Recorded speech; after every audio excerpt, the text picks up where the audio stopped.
ታላቅ የምስራች ከሜሪት ፕሮፐርቲስ ለንግድ ሱቅ ፈላጊዎች በሙሉ እርሱ ይነግዱ እንጂ ትርፋማ የሚሆኑባቸውን አላያም ቢያከራዩአቸው አዋጭ የሆኑ የንግድ ሱቆችን በመሃል ተክለ ሃይማኖት ለሽያጭ ማቅረባችንን ስንገልጽ በታላቅ ደስታ ነው።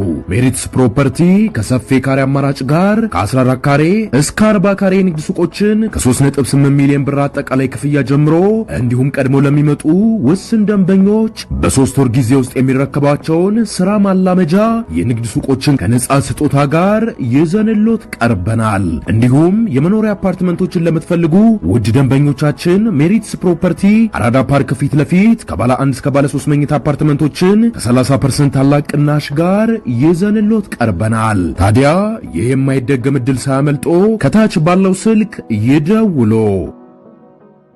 ታላቅ ተገንጣይና አሸባሪ በሚሉ ጊዜ ያለፈባቸው ወንጀሎች አንሸማቀቅም።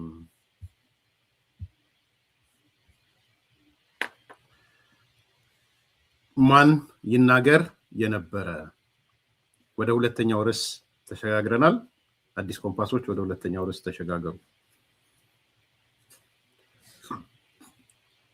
በዛሬው ዕለት የሶማሌ ክልላዊ መንግስት መግለጫ አውጥቷል። የሶማሌ ክልላዊ መንግስት ባወጣው መግለጫ ላይ በመሪ ርዕስነት የጠቀሰው የሶማሌ ክልል ህዝብና መንግስት ተገንጣይና አሸባሪ በሚሉ ጊዜ ያለፈባቸው ወንጀሎች አይሸማቀቅም የሚል ርዕስ ያለው መግለጫ ነው ያወጣው። የሚዲያ ጦርነት ተከፍቶብናል ይላል የሙስጠፌ አስተዳደር ማለት ነው። ከዛ በጣም ብዙ ጭብጦች ያለው መግለጫ ነው ያወጣው። በጣም በጥንቃቄ የተጻፈ ይመስላል። የዘመቻውን ክብደት ያሳያል አያሳይም አላቅም። ጭብጦቹ ላይ ያነሳላችኋለሁ። የሶማሌ ክልል ያወጣው ላይ ቶሎ ላንብብላችሁ። እኔ ነኝ 1 2 3 ምለው እነሱ 1 2 3 አላሉ።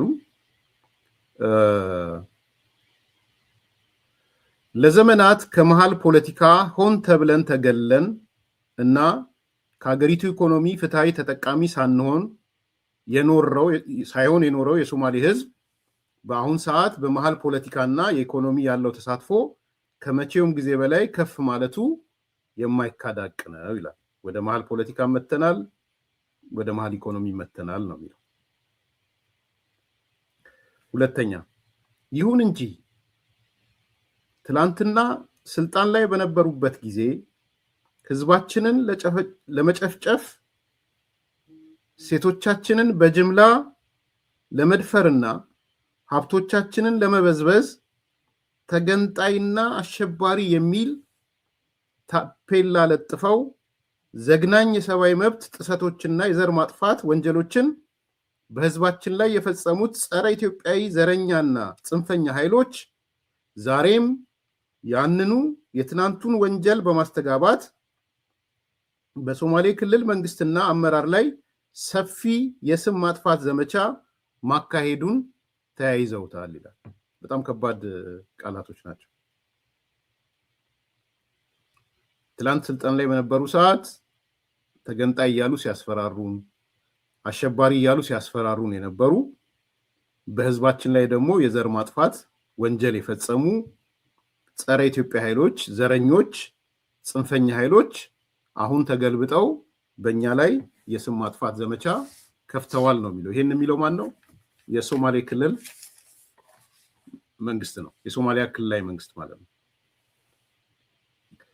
3 አገር በማስገንጠልም ሆነ ኢትዮጵያን የባህር በር በማሳጣት አሳፋሪ ታሪክ ያለው ይሄ ዘረኛና ከፋፋይ ቡድን በረጅም የወንብድና ታሪኩ ባደረሳቸው ግፎች ሳይወሰን በኢትዮጵያውያን የተባበረ ትግል ከስልጣን ከተባረረ በኋላ እኔ ከሞትኩ ሰርዶ አይብቀል በሚል ፈሊጥ ለውጡን ለመቀልበስ በርካታ የሽብር ስራዎችን ሲሰራ ቆይቶ አጀንዳው ከሽፎበታል ይላል። ይህ ኃይል የአገር አለኝታ የሆነውን የመከላከያ ኃይላችንን በማጥቃት የአገር ክህደት የፈጸመ አፍራሽ ኃይል ነው ይላል። ወደ ኋላ ሄደው እንግዲህ ማን ነው ተገንጣይ ማን ነው አስገንጣይ የሚለውን ነገር ለማብራራት ነው የሙስጠፌ አስተዳደር መግለጫ ለማሳየት የሞከረው ማለት ነው። ማን ነው ባህር በር ያሳጣን? ማን ነው አስገንጣይና ገንጣይ? ማን ነው ውንብድና ሲሰራ የከረመው? ማን ነው የኢትዮጵያን የአገር አለኝታ የሆነ የአገር መከላከያ ያጠቃው?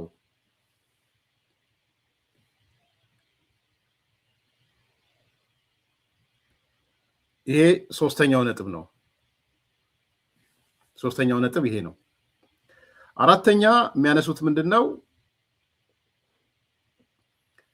አሁን ደግሞ የአገር አንድነትና ደህንነትን ተቆርቋሪ መስሎ የሶማሌ ክልል መንግስትና አመራርን ተገንጣይና አሸባሪ ብሎ በተከፋፋይ አፈቀላጤዎቹ በኩል ጣት ለመቀሰር እየዳዳ ነው።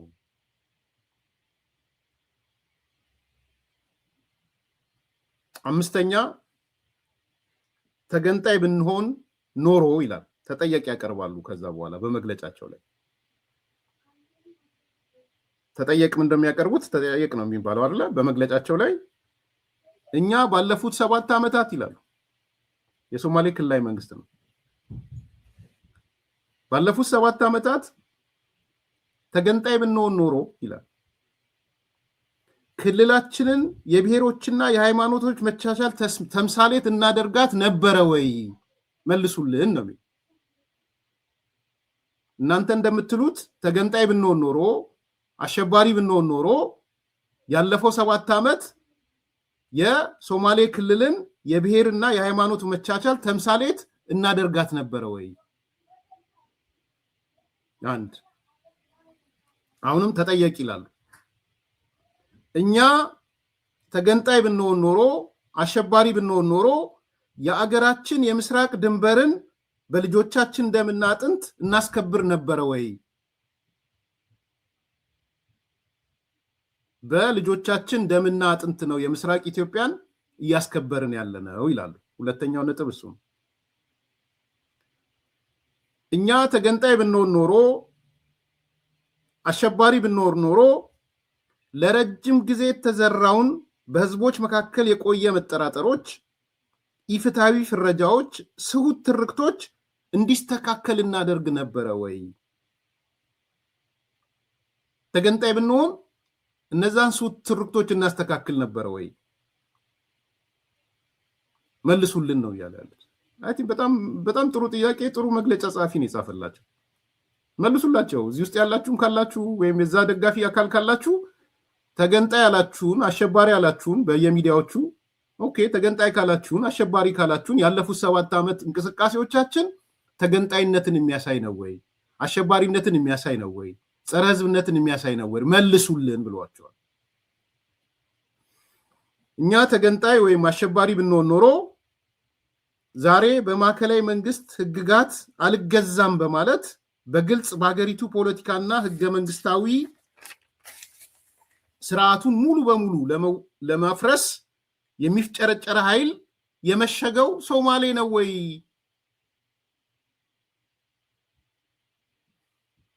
ህገ መንግስቱን ካላፈረስኩት የሚለው ስርዓቱን ካላፈረስኩት የሚለው በህግ አልገዛም ያለው ፌደራል መንግስቱን አልገዛም ያለው አካል የከተመው ሶማሌ ነው ወይስ ሌላ ቦታ ነው?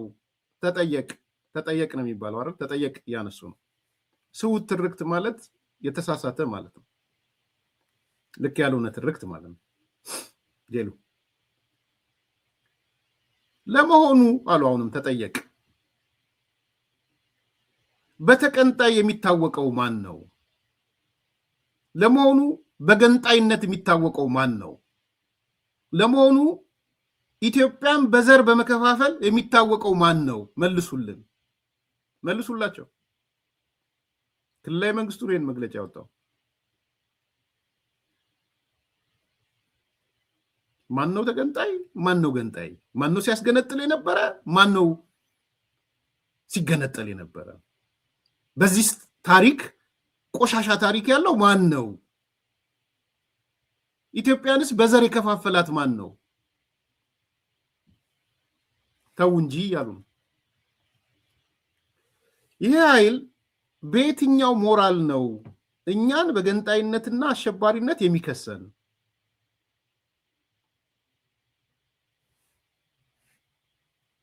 ይቀጥላል። አምስተኛ ማለት ነው። ለረጅም ጊዜያቶች አጋር የሚል የዳቦ ስም ሰጥታችሁን አጋር የሚል የዳቦ ስም ሰጥታችሁን በፖለቲካና በኢኮኖሚው እንድንገለል አድርጋችሁን የነበራችሁ ኃይሎች እንዴት ብላችሁ ነው እኛን በጸረ ኢትዮጵያዊነት የምትከሱን? ወድጃታለችን ቃል ባይዘው ለረጅም ጊዜያቶች አጋር በሚል የዳቦ ስም አሪፍ የዳቦ ስም ነው አጋር የሚለው። አጋር ብላችሁ ከኢኮኖሚው እንድንገለል ከፖለቲካው እንድንገለል ከሁሉ ነገር እንድንገለል አድርጋችሁ ስታበቁ ዛሬ ተመልሳችሁ መጣችሁ በጸረ ኢትዮጵያዊነት ልትከሱን የትኛው ሞራላችሁ ነው? ለህዝባችን ንቀት ስላላችሁ ካልሆነ በስተቀር ይላል። ስለምትንቁን ነው። እንንገራችሁ ይላል። ከዛ በኋላ የሶማሌ ክልል በአሁኑ ሰዓት በኢትዮጵያ መንግስትና ገዢው ፓርቲ ውስጥ አንዱን የቤት ልጅ አንዱን ደግሞ የውጭ ልጅ የሩቅ ተመልካች የሚባለው ቀርቷል፣ እወቁት ይላል። ይህ ደግሞ ቀዳሚ ስኬታችን ነው ይላል። ስለዚህ አንድ የቤት ልጅና አንድ የውጭ ልጅ የሚባል ነገር የለም ነው እያለ ያለው እነ ሙስጠፌ ማለት ነው።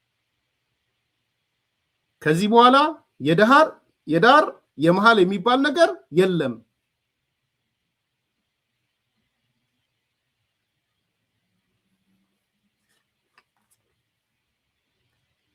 ስድስተኛ የሶማሌ ህዝብ ኢትዮጵያዊ መሆንና ሶማሌነቱን መተው የሶማሌ ህዝብ ኢትዮጵያዊ መሆንና ሶማሌነቱን መተው አለመሆኑን ጠንቅቆ የሚረዳ እና ሶማሌነትና ኢትዮጵያዊነት የማይጋጭበት ህዝብ መሆኑን ልታውቁት ይገባል።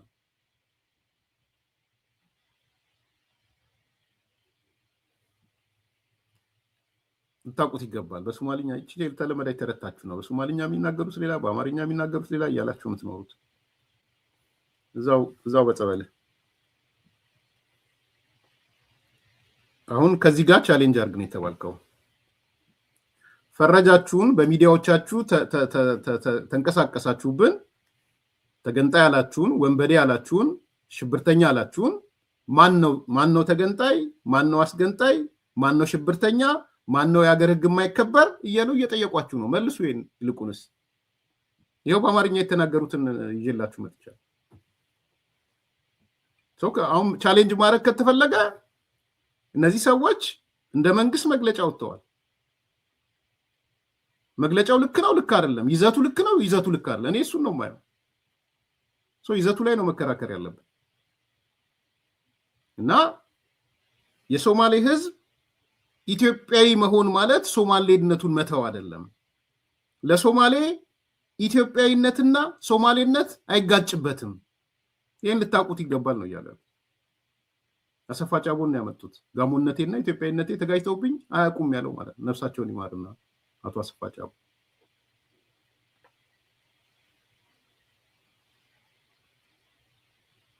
ስለዚህ የሶማሌ ህዝብን ኢትዮጵያዊነት ጥያቄ ውስጥ ለማስገባት በክልሉ መንግስትና አመራር ላይ የተከፈተው መጠነ ሰፊ የሚዲያ ዘመቻ እና የስም ማጥፋት ዓላማውን እናቀዋለን፣ እወቁት ብሎ ያጠቃልላል።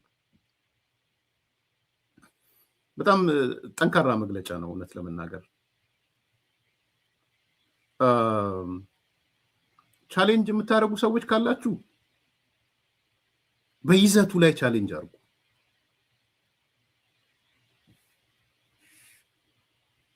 ኤርሚያስ አንተ ከሆነ በነበረከት ጋር ሆነ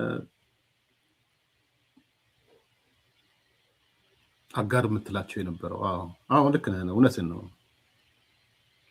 እኔ አጋር የመወሰን አቅምም አልነበረኝም። አንዳንዴ ስታተስ መወቅና ተናገር አጋር እንላቸው ነበር ሶ እኔን እዛ የስተቱ አካል ካረከኝ ስተት ነበር አጋር መባላቸው ኦኬ ሶ እኔ ስተት ማለት የኔ ድርሻ ምን እንደሆነ ባላቀው በግልጽ እንድታቁ ምን እንደው ካንተ እንደ የዲያስፖራ አግዳሚ ወንበር አይደለም እላችሁ የዲያስፖራ አግዳሚ ወንበር እኮ የወረዳ የፓርቲ ጽፈት ቤት ላይ የድርጅት ጉዳይ ኃላፊ ያረጋችሁት አንድ ወረዳ ላይ የወሰዳችሁት ሰውዬ እኮ ስለ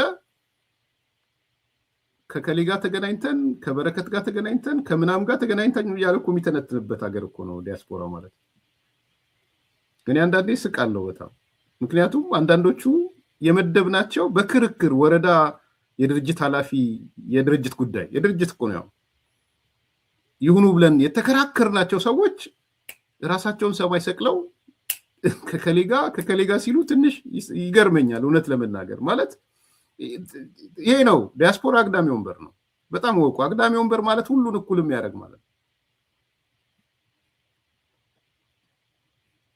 እና ስታተስ የሚባል የሆነ ነገር የለም ከዚህ በፊት ነግሬያችኋለሁ በደንብ ስቶሪውን ስታነቡት ትስቃላችሁ የአቶ ኃይለ ማርያም ልብስ ተኳሽ ልብስ አልባሽ ከረባት አልባሽ ልብስ ተቀባይ ለቪኦኤ ኒውስ የተሰራለት ሰው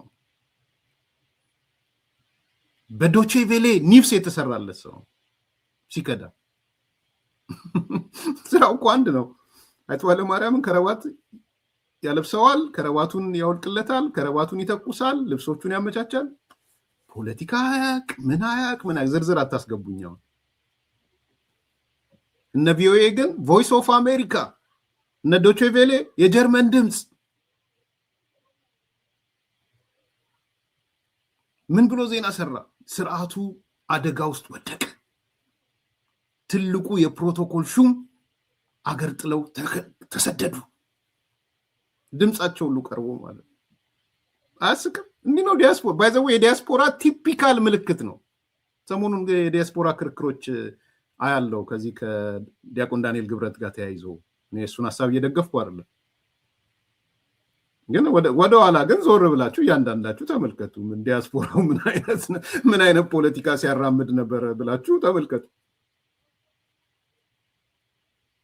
ክርክር እኮ ነበር ከዛ በኋላስ ዛሬ ምን አለ ወይ ለታዊ ምናምን ወይም ደግሞ ፍታ ወይ ምናምን ይባሉ ከዛ እንትን የትልቁ ባለስልጣን መሸሽ በአገሪቱን ስርዓት ለመናድ ያለው ዋጋ ራሱ እንደሱ ስርዓቱ ተነቃነቀ ስርዓቱ የአቶ ኃይለ ማርያም ደሳለኝን ጫማ የሚያደርግ የአቶ ኃይለ ማርያም ደሳለኝን ሱሪ የሚቀበልና የሚያስቀምጥ ሻንጣቸውን የሚሸከም ከምሬን ነው መጀመሪያ ትክክለኛ የነበረ እኔ ስራ ያንቋሸሽኩ አይደለም ምንም አይነት የፖለቲካ ውይይት ውስጥ ያልተሳተፈ ምንም አይነት የድርጅት አባልነት ውስጥ የሌለ አብዮታዊ ዲሞክራሲ ምንድነው ብላችሁ ብትጠይቁት የሚበላ ነው የሚጠጣ ሳንዱች ነው ወይስ ለስላሳ ቢራ ነው ወይስ ውስኪ ብሏችሁ ቢጠይቃችሁ ሰው ቪኦኤ ዶቼ ቬሌ አገር አደጋ ውስጥ ወደቀ ብሎ የሚሰራበት አገር ነው ያለ ነው የኔ ወንድም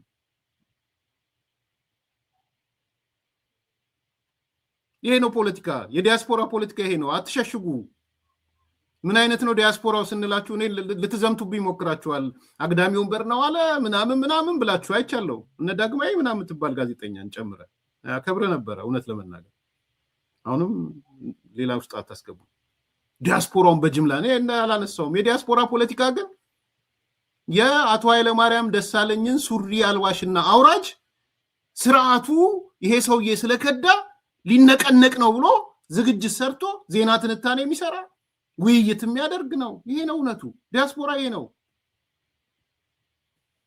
this is the reality ከዚህ ሪያሊቲ ርቃለው ካልክ አንተ ዲያስፖራ አይደለም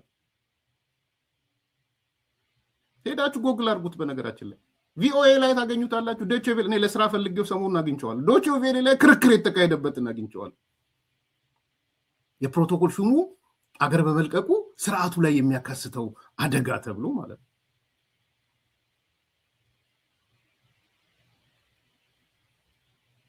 ይሄ ነው እውነቱ። ቅድም እንዳልኳችሁ ነው።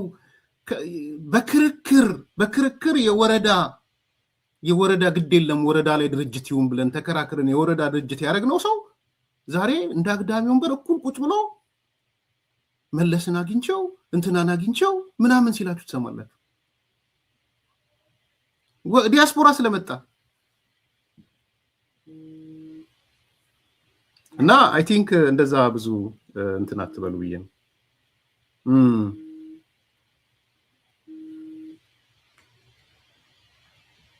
ሶ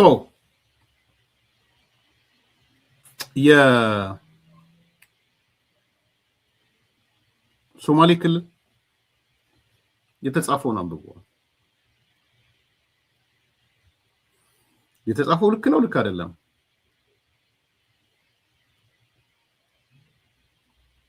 ክልሉ አሁን መጣና እናንተ ምን ስለሆናችሁ ነው እኔን ገንጣይ አስገንጣይ ወንበዴ ሽብርተኛ እያላችሁ የምትከሱኝ ምን ሆናችሁ ነው? እናንተ ማናችሁና የሚል ጥያቄ አንስቷል።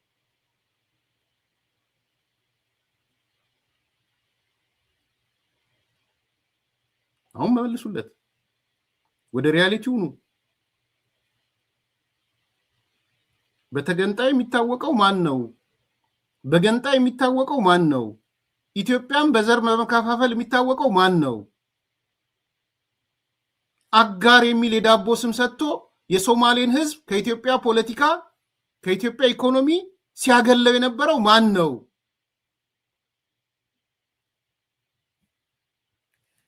ይሄ ነው ጥያቄ የተጠየቀው።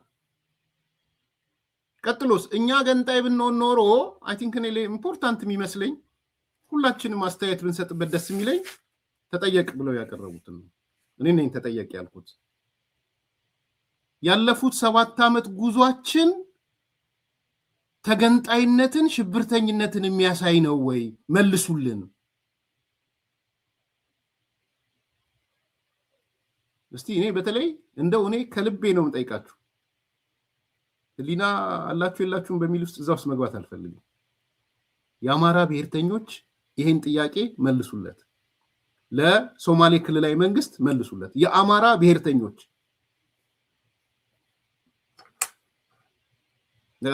ጠይቋል። የሶማሌ ክልላዊ መንግስት ግልጽ ጥያቄ ጠይቋል። ህሊና ካላችሁ ሞራል ካላችሁ አላችሁ ብዬ አይደለም እየተናገርኩ ያለሁት።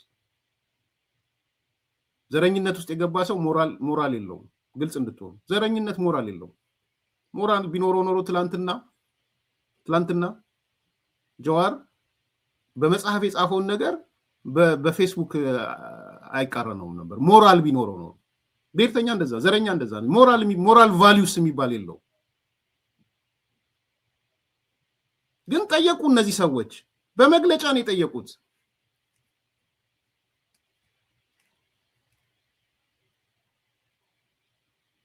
ኦኬ፣ በየሚዲያችሁ እየመጣችሁ ዘመቻ ከፍታችሁብናል፣ ክልላዊ መንግስቱን እና ባለስልጣናቱን። ዘመቻችሁ ደግሞ ተገንጣይ የሚል ነው። ዘመቻችሁ ሽብርተኛ የሚል ነው። ያለፉት 7 ዓመት እኔን ገምግሙኝ ብሎ መጣ። የሶማሌ ክልል ገምግሙት። አዲስ ኮምፓሶች የሶማሌ ክልልን በኢኮኖሚ ገምግሙት፣ በፖለቲካ ገምግሙት፣ በህዝብ መብት ገምግሙት፣ በነፃነት ገምግሙት፣ በሰላም ገምግሙት፣ በብዙ ጨምሩና ገምግሙት። ገምግሙኝ ብሎ በአደባባይ መጥቷል። እንገምግመው፣ ኦፕንሊ ገምግመው።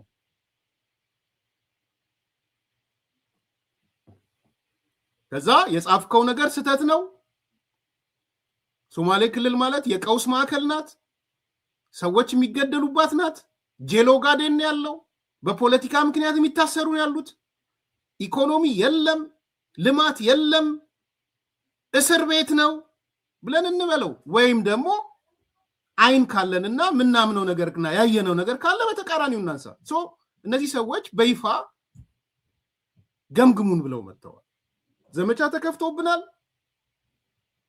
የተከፈተብን ዘመቻ ተገንጣዮች እየተባልን ነው። የተከፈተብን ዘመቻ ሽብርተኛ እየተባልን ነን ወይ?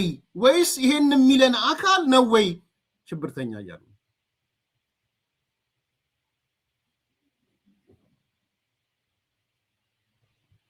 የኔን ነግራችኋለሁ፣ ችግር የለውም። የኔን ብቻ ሳይሆን የኢትዮጵያ መንግስትን የሚቃወሙ የሶማሌ ተወላጅ የሆኑ ምሁራኖችን አግኝቻቸዋለሁ። ፕሮግራም ከሰራው በኋላ አግኝቻቸዋለሁ። ወይዘው አሜሪካን ሀገር የሚኖሩ የኢትዮጵያ መንግስትን እንደ መንግስት የሚቃወሙ በማስተርስ በዶክተር በምናምን ሌቭል ያሉ በሶማሌ ፖለቲካ ውስጥ አክቲቭ የሆኑ በኢትዮጵያ ፖለቲካ ውስጥ አክቲቭ የሆኑ ሰዎች 2-3 ሰዎች አናግሬያለሁ። በግልጽ ልንገራችሁ፣ አሜሪካን ሀገር ያለ አንድ፣ አውሮፓ ሀገር ያለ አንድ ደግሞ ከኢትዮጵያ ማለት ነው። ለኔ በቂ ነው ቢያንስ 3 ሰዎች ማናገር። ከሙስጠፌ ጋርም ከተነጋገርን በኋላ ያቀረብኩትን ፕሮግራም ካየው በኋላ ግብረ መልስ መሰብሰብ ስለነበረብኝ ማቃቸውን የሶማሌ ተወላጆች ደወልኩላቸው፣ እነሱም ደወሉልኝ። ያቀረብከው ነገር ይሄ ጥንካሬ ነው፣ ይሄ ድክመት ነው ብለው ከባለቤቱ ከራሱ ከፈረስ ከሆርስ ማውስ እንደሚባለው ማለት እኔ ያለው አንደርስታንዲንግ የተረዳሁት ያለፉት 7 ዓመታት የሶማሌ ክልል መንግስት ጉዞ ይበል የሚያሰኝ ነው ያየሁት።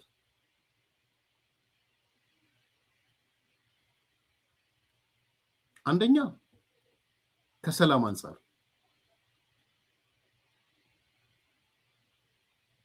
እውነት ነው ያሉት።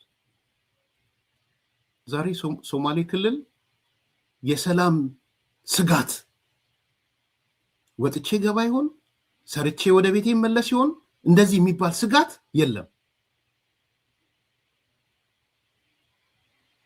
ይሄ አንዱ የሰማሁት ነው። ለኔ ትልቅ ፖይንት ነው። ይሄ ክልሉ የሰላም ምልክት ሆኗል። ከሌሎቹ ከአማራ ክልል፣ ከትግራይ፣ ከኦሮሚያ ከምትለው በላይ ዛሬ የሰላም ምልክት የሆነው ሶማሌ ክልል ነው ሚል ትክክል አይደለም የሚል ሰው አልሰማው። የኔ ግምገማ አንዱ ይሄ ነው ማለት ነው። ሁለተኛ ከኢኮኖሚ አንፃር ሶማሌ ክልል ባለፉት 7 ዓመታት የተነቃቃውን ያህል ያለፉትን 100 ዓመታት አልተነቃቃም። እኔ ያለኝ መረጃ እሱ በ7 ዓመት ውስጥ ሶማሌ ክልል የተሰራው ስራ በ100 ዓመት ውስጥ አልተሰራም። ተሰርቷል የምትሉ ከሆነ ዳታውን አምጡና ቻሌንጅ አድርጉ። ኤርሚያስ እንዲህ ብሏል፣ አምጡና ቻሌንጅ አድርጓቸው። እኔ እንዳልኳችሁ ለምሁራኖቹ ምልክላቸዋለሁ። የነሱ ምስክርነት እሱ ነው። በ7 ዓመት ውስጥ ሶማሌ ክልል ውስጥ የተሰራው የኢኮኖሚ እንቅስቃሴ፣ የኢኮኖሚ ልማት፣ የሰብአዊ ልማት፣ የትምህርት ቤት ስራዎች፣ የዚህ ከውሃ ጋር የተያዙ ስራዎች ባለፉት 100 ዓመታት አልተሰሩም። ገምግሙን እያሉ ያሉት ይሄንን ነው። ገምግሟቸው፣ ውሸት ከሆነ ይሄ። ሶስተኛ ሶማሌ ክልል ባለፉት 7 ዓመታት በተለይ ደግሞ ከቅርብ ጊዜ ወዲህ አንድም አይነት የብሔር ግጭት ሰዎች በማንነታቸው ሰዎች በሃይማኖታቸው ሲሪየስ አደጋ ገጠመን የሚሉበት ክልል አይደለም። ይሄን ነው የሰማሁት።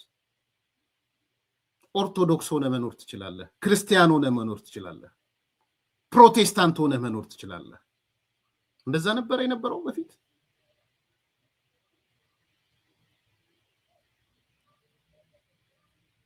ይሄን ነው እነሱ ያሉ ያሉት፣ ይሄንን ነው።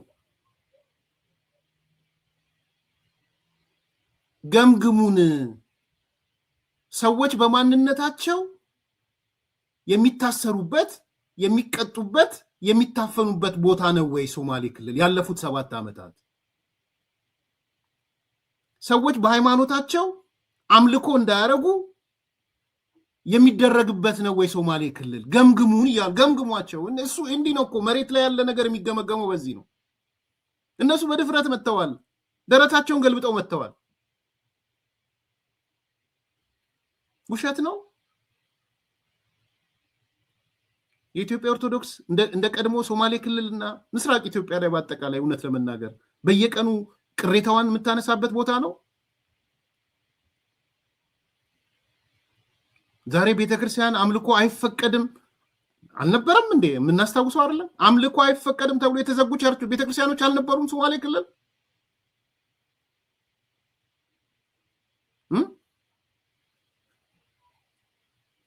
አማራ በሚል ስያሜ ጠቅላላ በነገራችን ላይ የአማራ ዴፊኒሽን ክሊር እንድትሆኑ አማራ ማለት በሶማሌ ክልል ማህበራዊ ማንነቱ አማራ ብቻ የሆነ ማለት አይደለም። ፕራይሞርዲያል አማራ የምንለው ብቻ አይደለም። ሶማሌዎች ብዙዎቹ ሰው ሲከፍሉ ለሁለት ነው የሚከፍሉት፣ ሶማሌና አማራ ብለው የኢትዮጵያ ማለት ነው። አማራ ማለት ነን ሶማሌ የሆነውን ነው በብዛት አማራ የሚሉት፣ ወይም በሃይማኖትም ሊሄድ ይችላል። የሀገር ባለቤት ነበረ አማራ የሚባለው አካል። አማራ ሲባል አማራ የሚባለው የደም አማራው ደም እንግዲህ አይ ዶንት ኖ ደምም አማራ አለው የለም ሌላ ጉዳይ ነው ማለት ነው።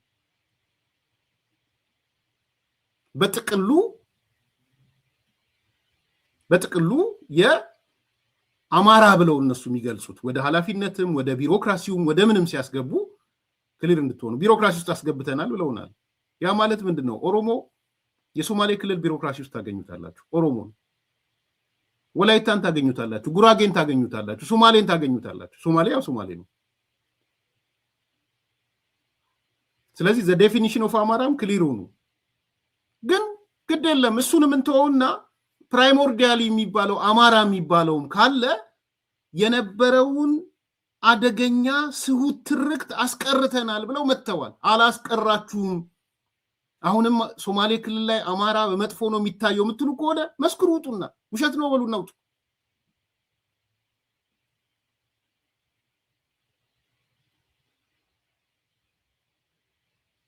ስለዚህ እኔ ያቀረቡት ተጠየቅ በጣም ጥሩ ነጥቦች ናቸው። አንዳንድ እንደው የሰማዋቸው ነገሮች ምን ያህል እንትን አላል። ለምሳሌ ልንገራችሁ፣ ውሸት ነው ብዬ ስለማላም ከለውጡ በፊት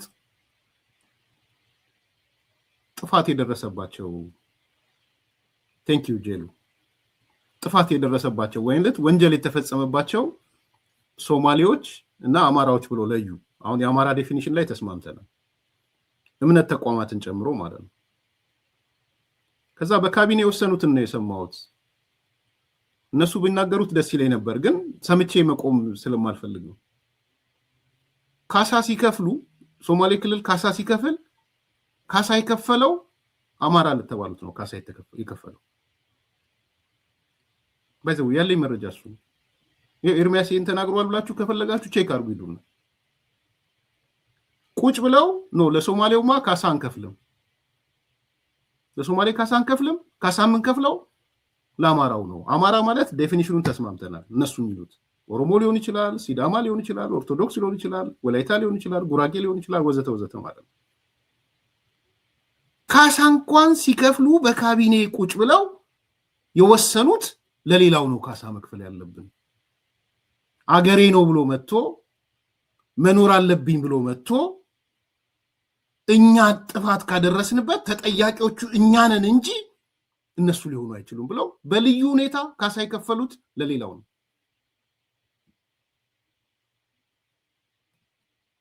እኔ እንትን ፒአር እየሰራው አይደለም፣ የሰማሁትን ነው የምነግራችሁ። የካቢኔ ዲሲሽን ነው እየነገርኳችሁ። ቅሬታ ሁሉ ተነስቶ እየደወሉ እንዴት እንዲህ ታደርጋለህ? ለሶማሌው ነው እንጂ ካሳ መከፈል ያለበት ሌሎቹ ለምን ነው? ሶማሌውን አምነው መተው አገራችን ነው ብለው መተው ንብረታቸው ከወደመ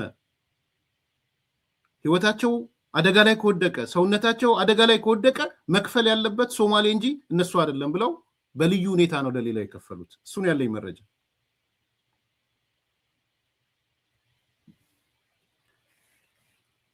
ይሄ ያራርቃል፣ ያስከፋል። ስለዚህ እነዚህ ሰዎች አደባባይ ወጥተው በመግለጫ ፍረዱን ብለዋል። ፍረዷቸው። እድሜ ልካችንን ከመሃል ፖለቲካ እንድንገለል ከመሃል ኢኮኖሚ እንድንገለል አጋር የሚል የዳቦ ስም ተሰጥቶን ስንኖር ነበር አሉ። እውነታቸውን ነው። ይሄንን የሚክዳለ የህይወት ምስክር ነን እኛ። ብዙ ጊዜ የነገርኳችሁ እኔ እንዲሁ በጭንቅላቴ 3-4 የኢህአዴግ ጉባኤ ተሳትፌያለሁ። ባህር ዳር 1፣ ጅማ ነው የሆነ አዋሳ 2፣ አዲስ አበባም 3 እንደዚህ ተሳትፌያለሁ። 3-4 ትልልቅ ጉባኤዎች ወይ 3 ወይ 4 የኢህአዴግ ጉባኤ ማለት ነው።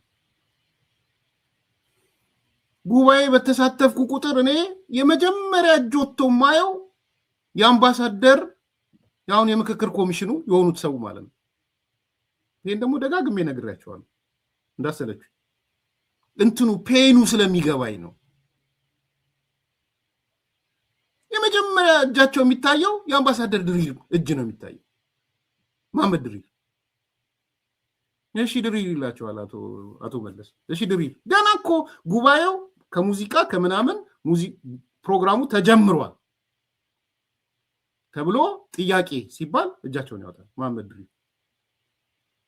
እሺ መሐመድ ይለዋል አቶ መለስ። እባክህ ይሄ አጋር ምናምን ትሉትን ተውልን፣ እኛ እኮ የመሳተፍ እንፈልጋለን። እኔ የህይወት ምስክር ነኝ። ይኸው አምባሳደር ድሪር በህይወት አለ፣ አግኝቼዋለሁ። እዚህም ዋሽንግተን ዲሲ የመጡ ጊዜ ተገናኝተናል፣ ስናወራ ነበረ። እንደውም አሁን ምን ተሰማ ሁሉ ብዬ ጠየቅኩት። አምባሳደር ምን ተሰማ ዘወትር ስትጠይቀው የነበረው ጥያቄ አይ ቲንክ በብልጽግና ተመለሰልህ ብዬዋለሁ። አግኝቼዋለሁ ባይዘው አምባሳደር ይሄው በህይወት ስላለ ሄዳችሁ ምክክር ኮሚሽን ኤርሚያስ እንዲህ ብሎ ሲያወራ ሰማ ነው ብላችሁ ጠይቁት። አውርታችኋል ወይ ብላችሁ ጠይቁት።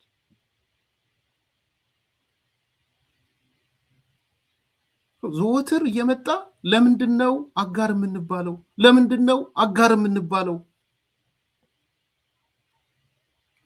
አጋር የምንባል ከሆነ ምኑን ነው የኢትዮጵያ አካልነታችን የሚታየው? ውሳኔ ላይ የለን፣ እንትን ላይ የለን። ሁሌ ነው የሚጠይቀው። የአቶ መለስ መልስም ሁሌም ተመሳሳይ ነው።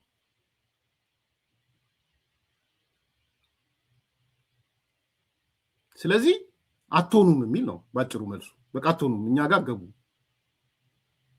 ማህበራዊ፣ ኢኮኖሚያዊ፣ ፖለቲካዊ ምክንያቶች አሉ፣ ልትገቡ አትችሉም የሚል ግን ተመሳሳይ የሶማሊያ አይነት ባህሪ ያለው ሌላ አለ ማለት ደቡብ ክልል ብዙዎቹ ከዛ ይባስ የለም እንዴ? አሁን እኔ ዝርዝር ገብቼ ፖለቲካዊ ነው ኢኮኖሚ ሆነው ምናምን ናቸው አልላችሁም። የሶማሌ ግን ከሶማሌ ክልል በባሰ ደቡብ ክልል ያሉት ነገር ግን የኢህአዴግ አባላቶች ናቸው። ስለዚህ ዛሬ መጥተው እነዚህ ሰዎች ያለፉት 7 ዓመት ሶማሌ ክልል የመሃል ሀገር ወሳኝ ሆኗል፣ በዚህ ደግሞ ህዝባችን ይኮራል ብለው መጥተዋል። ውሸት ነው ወይ? እውነት አይደለም ወይ? የብልጽግና ምክትል ሚኒስትሩ ሶማሌ ነው። የፓርቲ ጽህፈት ቤት ኃላፊው ሶማሌ ነው አደንፋራ። የኢኮኖሚና የገንዘብ ሚኒስትሩ ሶማሌ ነው። ማን ነበር ገንዘብ ሚኒስቴር ጋር ድርሽ የሚያደርጋቸው?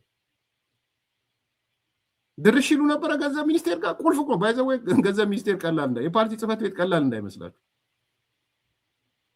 ምናልባት ብልጽግናም ሲምቦሊክ ለማድረግ ፈልጎ ይመስለኛል ሳስበው። ሲምቦሊክ ሊያደርግ ገንዘብ ሚኒስቴር ላይም ሲመደብ የፓርቲ ጽህፈት ቤት ኃላፊም ሲያደርግ ሲምቦሊክ ለማድረግ ነው ይመስለኛል። ተንኮል ሊኖርበት ይችላል። ተንኮል ኢን ሴንስ ይሁት እኛ ማለት እኮ ከአጋርነት አልፈን የፓርቲ ጽህፈት ቤት ኃላፊ በጠቅላይ በምክትል ጠቅላይ ሚኒስትር ደረጃ የምናደርግነን የሚል ሊያሳየም ፈልጎ ሊሆን ይችላል።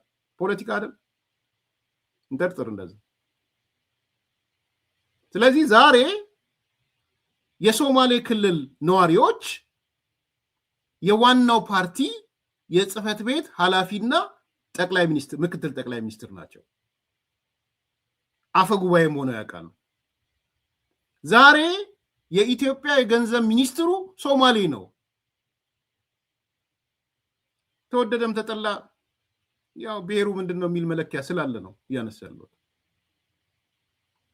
ስለዚህ የዳር ፖለቲካ ተትቶ ወደ መሃል ፖለቲካ መተናል። የዳር ኢኮኖሚ ተትቶ ወደ መሃል ኢኮኖሚ መተናል። የሀገሪቷ ዳቦ ኬክ ተቋዳሽ ሆነናል። ምኑን ነው እኛ ጸረ ኢትዮጵያ የምንሆነው? ለምንድን ነው ተገንጣይ የምንሆነው? ለምንድን ነው ሽብርተኛ የምንሆነው? ይህን ነው እየጠየቋቸው ያሉት። ይልቁንስ የሚከሱንን ሰዎች ስሟቸው። እኛን ቀን ከሌሊት መግለጫ እያወጡ ሚዲያ እየገዙ የሚከሱን ሰዎች ይልቁንስ አስገንጣይ የነበሩ፣ ገንጣይ የነበሩ፣ ጸረ ኢትዮጵያ የነበሩ፣ የዘር ፖለቲካ ሲስተም አበጅተው የመጡ ሶማሌን ከሌላው ጋር እንዳይገናኝ አጋር ምናምን ብለው የለዩ ናቸው።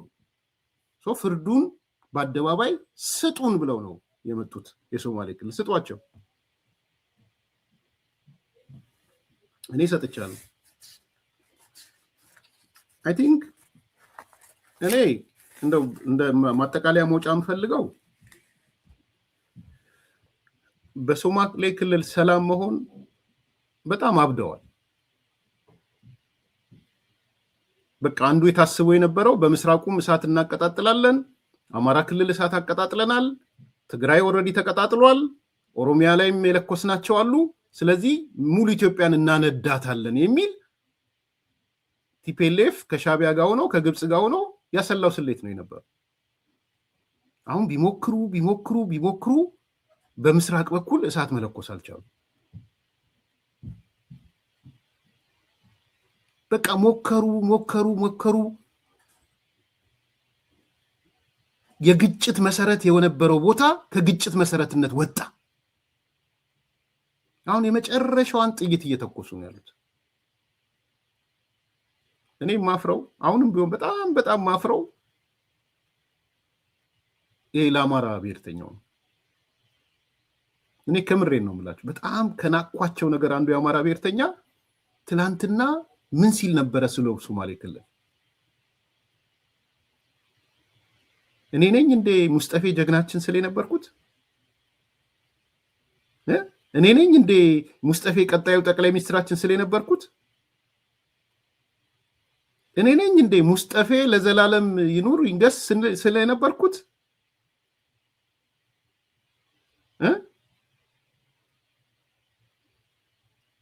ቀጣዩ ጠቅላይ ሚኒስትራችን ቀጣዩ ምናችን አይደለ እንዴ ስንሰማ የነበረው? የት ሄዳችሁ ታዲያ? ዛሬ በቲፒኤልኤፍ ፕሮፓጋንዳ ተጠልፈ ስትወድቅ አታፍርም? ለራስ እንደው የሆነ ውስጥ አይሰቀጥጥም? በተለይ አንዳርጋቸው ልጆች ከሌ ማለት አልፈልግም። እንደው ውስጣችሁ ምንድን ነው የሚሰማችሁ? የአማራ ጽንፈኛው ማለት ህሊናችሁን ቆርጣችሁ አትጥሉ። እኔ እናንተም ብሆን እዚህ ጋርማ ልክ አይደለም እዚህ አይ ሙስጠፌ ለማህበረሰባችንም ጥሩ ነው ያደረገው፣ እያደረገ ያለውም ጥሩ ነው ወይ ውሸት ነው ትክክል አይደለም ካላችሁ ደግሞ ወጣችሁ አታሉን ነበር በዚህ አታሉን ነበር በላችሁ ውጡ። ግን የት ነው ይሄ ህሊናችሁን ቆርጣችሁ የምትጥሉበት ቦታ? እኔ ፈልጌ ባገኘው ደስ ይለኛል። የት ጥላችሁት ማለት ሙሉ ለሙሉ ቆርጣችሁ ጥላችሁት በባዶ ቀፎ አይምሮ የምትንቀሳቀሱት ማለት። ለዚህ ነው ህወሓት የሚጫወቱበት ቅሪላ የሚመታችሁ። ለዛ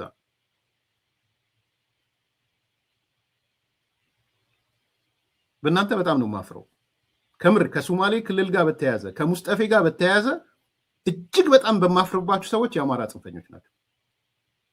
አቋም እንትኑ ያለት አይሮ ነው ለተው ሌላ እስከምገባ። ሁለተኛ የሶማሌ ክልል ህዝብ አይ ቲንክ ነቃ ይመስለኛል። በደንብ ገብቶታል። ፌደራል መንግስቱ ከ10 ቢሊዮን ዶላር ያላነሰ ኢንቨስት እያደረገ እንደሆነ ገብቶታል። ምስራቅ ላይ ፀሐይ እየወጣ እንደሆነ ገብቶታል። ነገ ከነጎዲያ የወደብ አገልግሎት ወዘተ የሚገኝ ከሆነ አንድ ትልቅ ኢኮኖሚክ ፖል አንድ ትልቅ የኢኮኖሚ ሶሶ ከምስራቁ እየፈለቀ መሆኑ ገብቶት በደንብ ነው የገባው። ዝም ብለ ሰሜን ብቻ በሚል ላይሄድ ይችላል። ከዚህ በኋላ መሀል ሀገር በሚል ላይሄድ ይችላል። ከምስራቅም ፀሐይ እየወጣ ነው። ሪል ፀሐይ እየወጣ ነው። የኢኮኖሚ ፀሐይ ይሄ በአደባባይ የሚታይ ስለሆነ አለመመስከር አትችሉ። ትልልቅ ኢንቨስትመንቶች፣ ትልልቅ ሌበር የሚያመጡ ኢኮኖሚውን የሚያንቀሳቅሱ መሀል ሀገሩን ራሱ የማዳበሪያ በሉ የነዳጁ በሉ የሌሎች ነገሮች በሉ ትልቅ የኢኮኖሚ ምሰሶ እየሆነ ነው። ይሄ የሶማሌ ህዝብ በደንብ ገብቶታል። ከዚህ በኋላ ጄሎ ጋዴን እንዲመጣ የሚፈልግ አይመስለኝም። ከዚህ በኋላ እንደና አብዲ ኢሌ አይነት ሰዎች ከመብራት ኃይል የፖል አሳሪነት ወጥተው አሻንጉሊት ፕሬዚዳንት እንዲሆኑ የሚፈልግ አይመስለኝም። አብዲ ኢሌ አሁን ያለው ወደ ዱባይ ነው ያለው ሰምቻለሁ። ወደ 600 ሚሊዮን ብር ለቀውለታል የሚል መረጃ ደርሶኝ 600 ሚሊዮን አካባቢ ይዟል። አሁን ትልቁ ስራ እየሰራ ያለው አብዲ ኢሌ ነው የሚል ሰምቻለሁ። ዱባይ ነው ያለው። ይሄ ኃይሉ 600 ሚሊዮን አካባቢ ለቆለት ይሄን ስራ እንዲሰራ ማለት ነው። እና ሲሪየስሊ አታችድ ነው ከነዚህ ከዚህ ላይ ከተጠቀሱ ሰዎች ማለት ነው።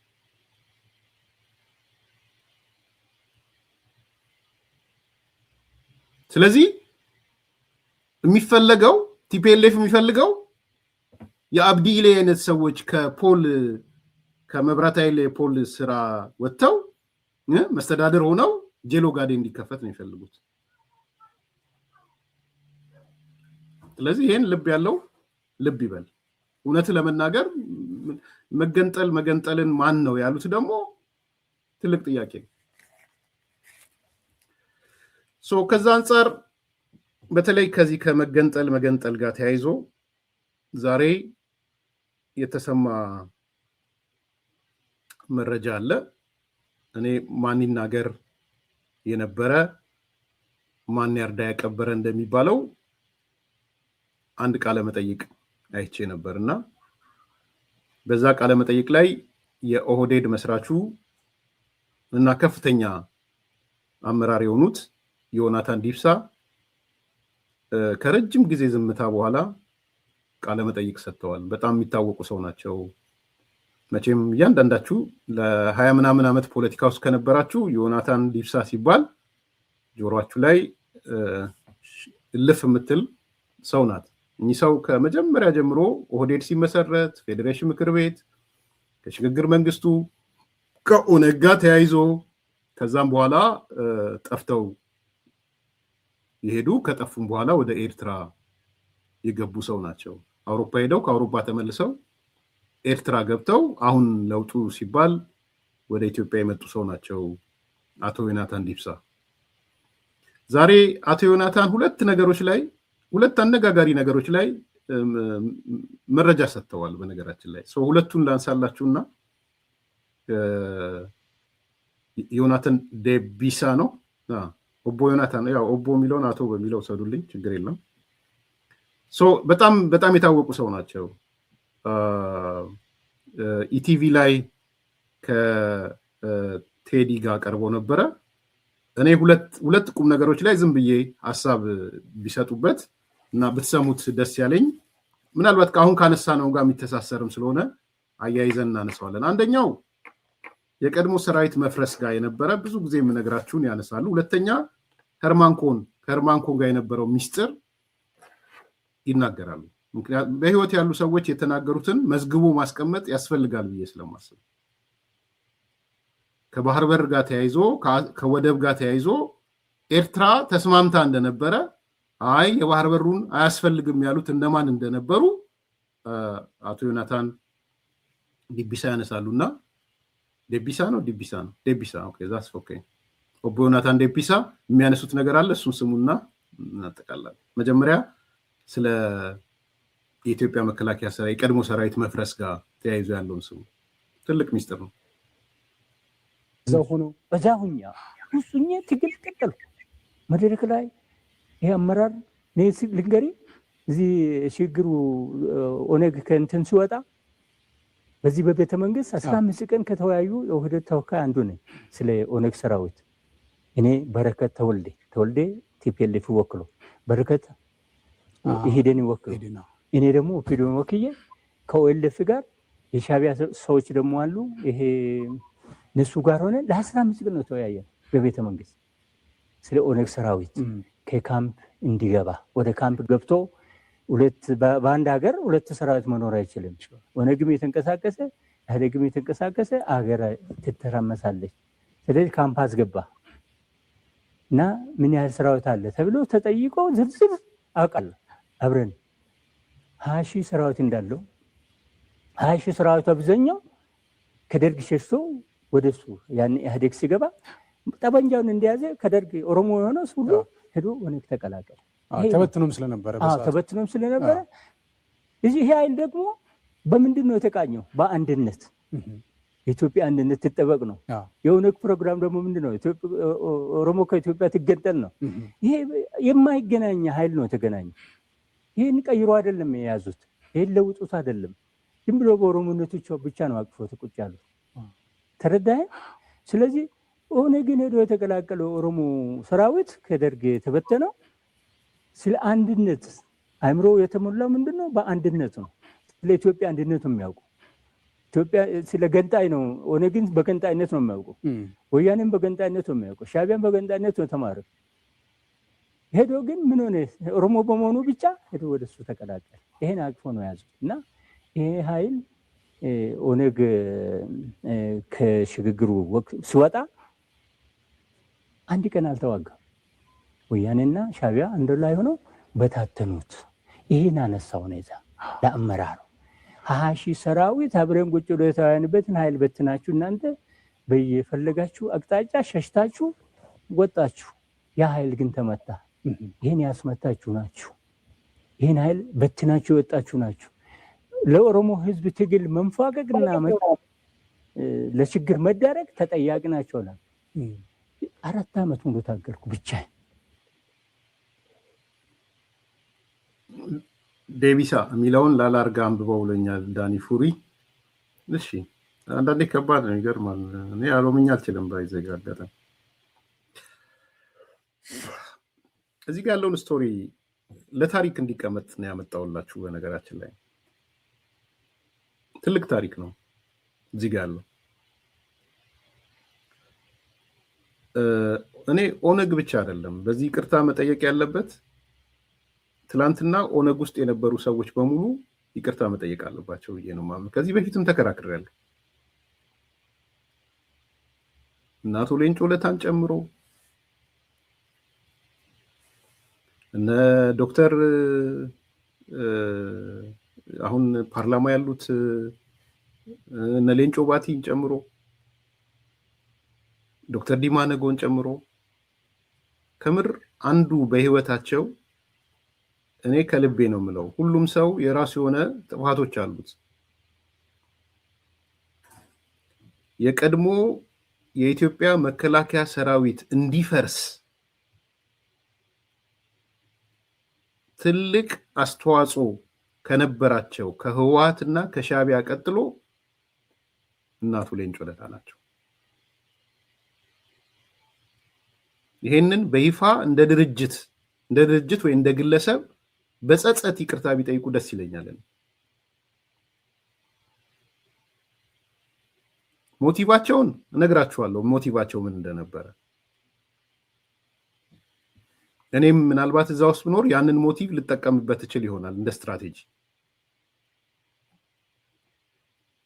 ነገር ግን ይሄ የቀድሞ የኢትዮጵያ መከላከያ ሰራዊት ላይ ደግሞ ህወሓት ሆን ብሎ ኮሚቴ ያደረገው በዛ ሰዓት እነ ዲማን ነው ኮሚቴ ያደረገው። ከነ ዲማ ውስጥ ነው ቲም ኮሚቴ ያደረገው የሽግግሩ ጊዜ ማለት ነው። ባይዘው ይሄን ነገር በግልጽ ነፍሳቸውን ይማርና ጋሞነቴና ኢትዮጵያዊነት የተጣልቶ አቅም የሚለው አሰፋ ጫቦ ተከራክር ያለው ይላሉ። ከነ ሌንጮ ለታ ጋር ተከራክር ያለው ከነንትና ጋር ተከራክር ያለው በዚህ ጉዳይ ተከራክር ያለው ብለዋል። ይሄ የወጣ ጽሁፍ ዶክመንት አለ። ዛሬ ዮናታን ዲፒሳ የነገረን ነገር ምንድን ነው? አንዱ ምንድን ነው ያነሳልን? አሁን ኦነግ ሰራዊት አልነበረው። ህወሓት ሰራዊት ነበረው።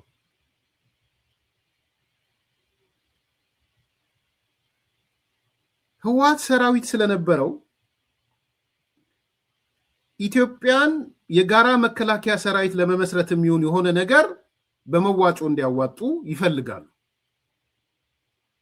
ሲፈልጉ ኦነጎች ምን ያስባሉ?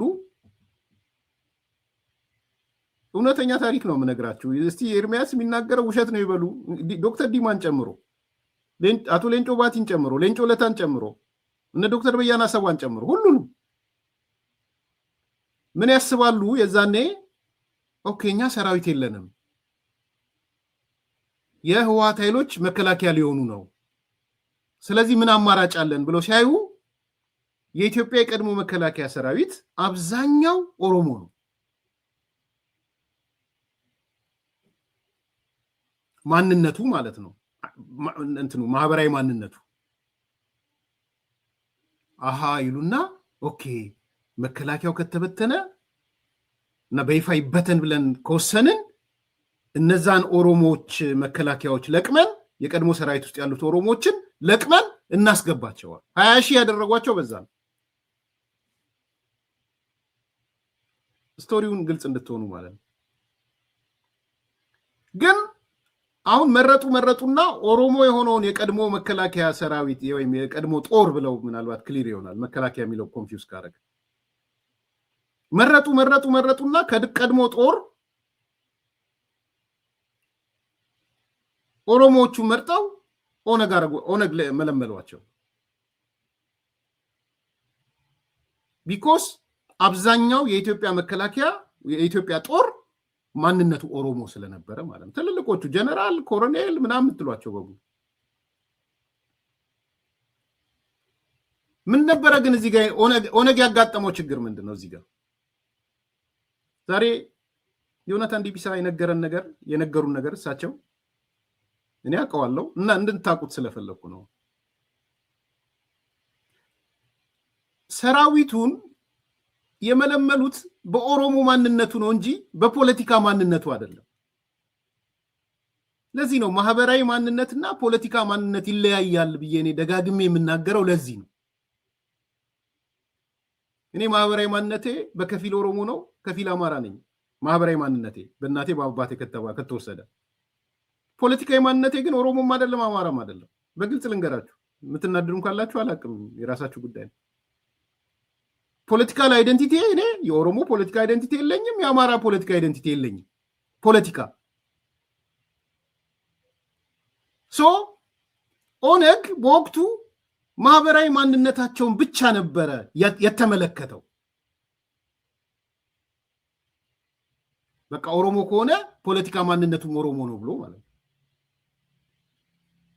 ሰብስቦ ካስገባቸው በኋላ ግን እነዛ ሰራዊቶች ፖለቲካ ማንነታቸው ኦሮሞ አልነበረም። ፖለቲካ ማንነታቸው ኢትዮጵያዊ ነው። ኦነግ ሉዝ ያደረገው በዚህ ምክንያት ነው። በነገራችን ኦነግ በትልቁ የወደቀው እዚህ ጋር ነው። የሰበሰባቸው ሰዎች በዘር ሀረግ ሄደና ኦሮሞ ሰብስቦ፣ እነዛ ሰዎች ግን ኢትዮጵያዊ ነበሩ። በቃ ፌል አደረገ በዚህ። ዛሬ የሰማችሁት ሚስጥር እሱ ነው። አንዱ ሚስጥር እኔ አውቀዋለሁ፣ ማውቀውና ማስታወሻዬም ላይ የጻፍኩት ነው። ግን እንደው ለአዲስ ኮምፓሶች ዋው ብላችሁ እንድትሰሙ ስለፈለኩ አንደኛ ኦነግ ፌል ያደረገበት ምክንያት ይሄ ነው አንድ። ሁለተኛ ግን የሰራውን ጥፋት በይፋ በተለይ አሁን የኢትዮጵያ አንድነት ላይ ያሉት እንደነ ሌንጮ ለታ፣ እነ ሌንጮ ባቲ፣ ሌሎች ዶክተር ዲማ ነጎ ይሄ ነገር በፍጹም ከሰራ ነው ስህተት፣ ትልቁ ስህተት አንዱ ይሄ ነው ብለው ሳያደባብሱ ዊዛውት በት ኤንድ ኢፍ ኮዙ ገብቶናል። እኔ ግልጽ እኮ ነው። ኮዙ ቲፒኤልኤፍ የሚባል ትልቅ ኃይል አለ። የሰው ኃይል በመቶ ሺዎች በምኖች ይዞ መጥቷል። ማአት የአራተኛ ክፍል ተማሪ ታውቃላችሁ፣ የአራተኛ ክፍል ተማሪ ምግበይ የሚባል ጀነራል ነው ይዞ የመጣው። ምግበይ የሚባል 4ኛ ክፍል ተማሪ ቤተ መንግስቱ እንዲቆጣጠር አድርጎታል። ምግበይ 4ኛ ክፍል ነው ታውቃላችሁ። ቤተ መንግስቱን ሲቆጣጠር ምግበይ he was in grade 4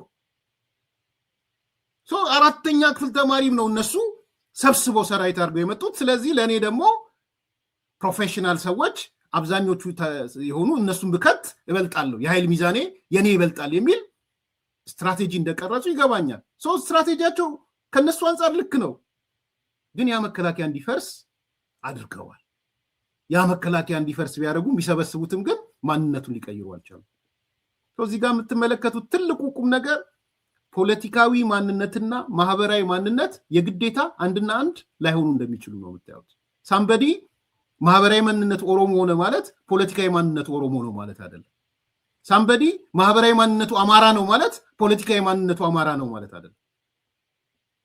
ቢኮዝ ፖለቲካዊ ማንነት ሶሻሊ ኮንስትራክትድ ነው፣ ፕራይሞርዲያል አይደለም። ቲዮሪው እሱ ነው። ሶሻሊ ነው ኮንስትራክት የሚሆነው። ሳምበዲ የትግራይ ልጅ ሆኖ ወለጋ በመኖሩ ሙሉ ለሙሉ የኦሮሞ ማንነት የያዙ የትግራይ ልጆች አሉ፣ ያነሳሉ እሳቸው። የአማራ ልጅ ሆኖ ከወሎ መጥቶ ሊሆን ይችላል፣ የልጅ ልጁ ግን ሙሉ ለሙሉ ኦሮሞ ይሆናል። ሶሻል ማንነቱ ኮንስትራክትድ ሆኖ ማለት ነው። ስለዚህ ፖለቲካ ማንነትና ማህበራዊ ማንነት አንድና አንድ አይደሉም። እኔ ብዙ ጊዜ አንተ ኦሮሞ አይደለ እንዴ? ለኦሮሞ እንትን ጸረ ኦሮሞ ለምን ትሆናለህ? አንተ በእናትህ አማራ አይደለ እንዴ? ምናምን ይሉኛል። ብዙ ጊዜ ነው የሚሉኝ። ባይዘው ኖ እኔ ማህበራዊ ማንነቴ አማራ ኦሮሞ ሊሆን ይችላል፣ ፖለቲካዊ ማንነቴ ግን ሌላ ነው። ያ ማለት አጌነስት አማራ ማንነት የአጌነስት የኦሮሞ ማንነት እያልኩ ግን አይደለም። እሱ ላይ ግልጹ ነው። ስለ ራሴ ለማውራት ፈልጌ አይደለም። ሶ ኦነግ ሲመለከት ቲፒኤልኤፍን የ4ኛ ክፍል የ3ኛ ክፍል የ2ኛ ክፍል ተማሪ ቤተ መንግስት ይቆጣጠራል፣ ምን ይቆጣጠራል ምናምን እነ ምግበይን ያያል። እንዲህ ከሆነማ ለምንድን ነው ከቀድሞ ሰራዊት ውስጥ ኦሮሞ ሆነውን ለቅሜ እኔም ሰራዊት አለኝ ለምን አልልም? ካምፕ አስገባቸው። የምታውቁት ነው 20 ሺህ ካምፕ ከገባ በኋላ እምሽክ ነው ያሉት 20 ሺዎቹ። ይሄን ነው እያነሱ ያሉት። ምናልባት ድጋሚ ስሙት፣ አሁን ሪያላይዝ ያላረጋችሁ ሰዎች።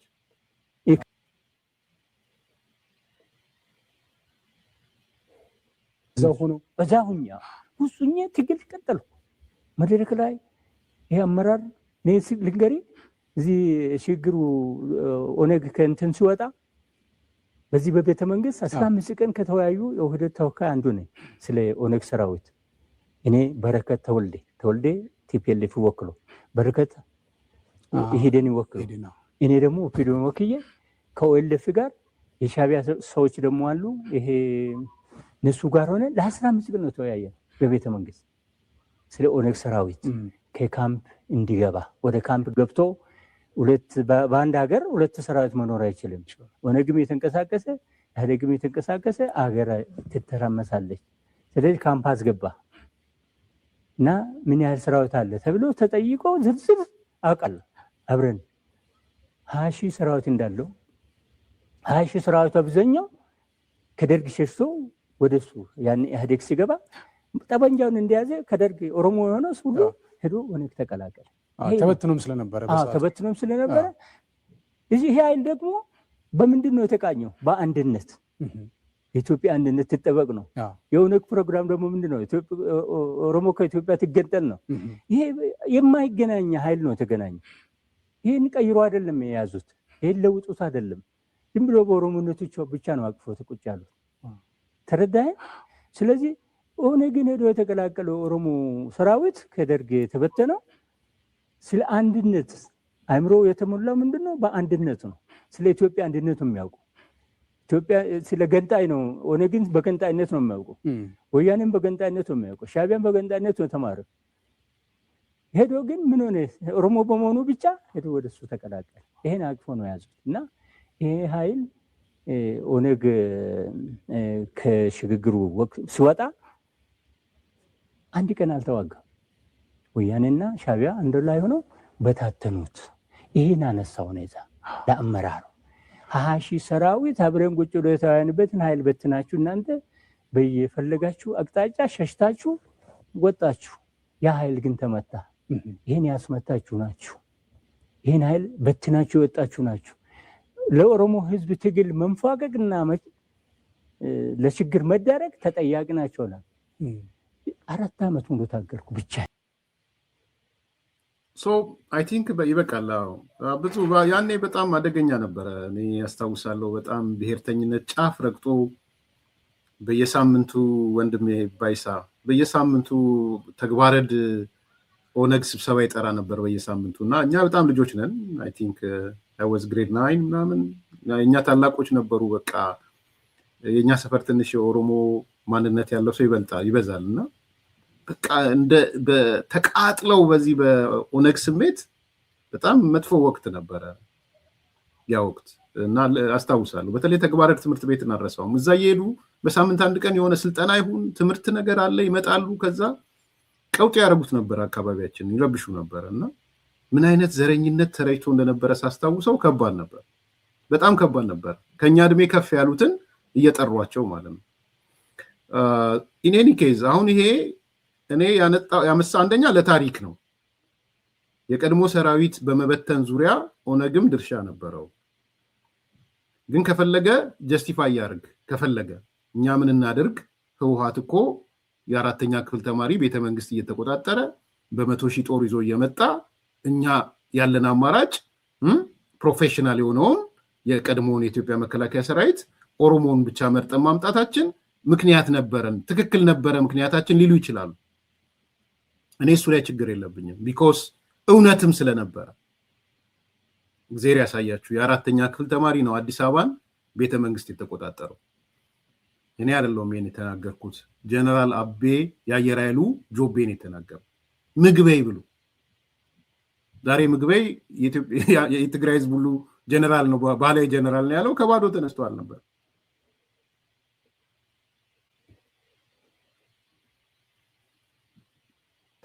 አሁን ለምሳሌ ቤተመንግስቱን የተቆጣጠረው